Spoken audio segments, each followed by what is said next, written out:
kalbant apie vaikų ligas, tai man labiausiai patinka, auksinis vaistas yra skysčiai. Tai žodžiu, kad ir kokia liga vaikas besirgtų, kaip minėjom pradžioje, jis turi gauti pakankamai skysčių.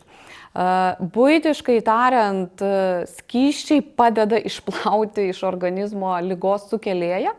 Ir antras dalykas yra įrodyta, kad temperatūra krenta žymiai geriau, tuomet, kada vaikas gauna adekvatų skysčių kiekį. Vien todėl, kad jeigu yra skysčių trūkumas, vadinamas dehidracija, organizmas žymiai geriau gaminasi uždegiminės medžiagos, kurios tą kūno temperatūrą kelia į viršų. Tai vadinasi, pirmas dalykas tai yra tiesiog skysčiai. Antras dalykas priklauso nuo to, vėlgi, kuo tas vaikas serga. Dažniausiai, aišku, būna slogos, tai tie patys skysčiai, gydyti slogai. Tai reiškia, kad mes turim labai gerai plauti nosį ir iš ten pašalinti susikaupusius ligos sukėlėjus, tas pačias gleivės, kurios neleidžia mūsų gleiviniai gydyti. Žinoma, vaikui reikia malšinti skausmą. Jeigu jis jį jaučia, tai tikrai nebijoti tų vaistų, ibuprofeno arba paracetamolio.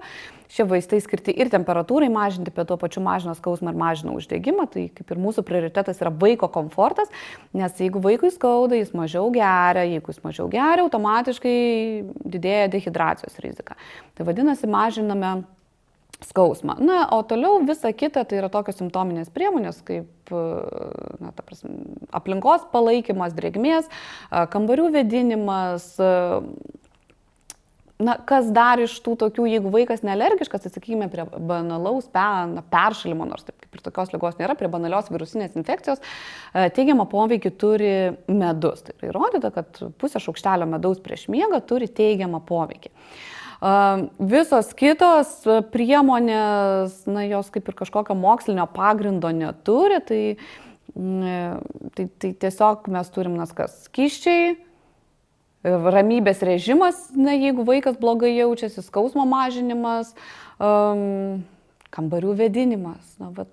Labai paprasta viskas su vaikais.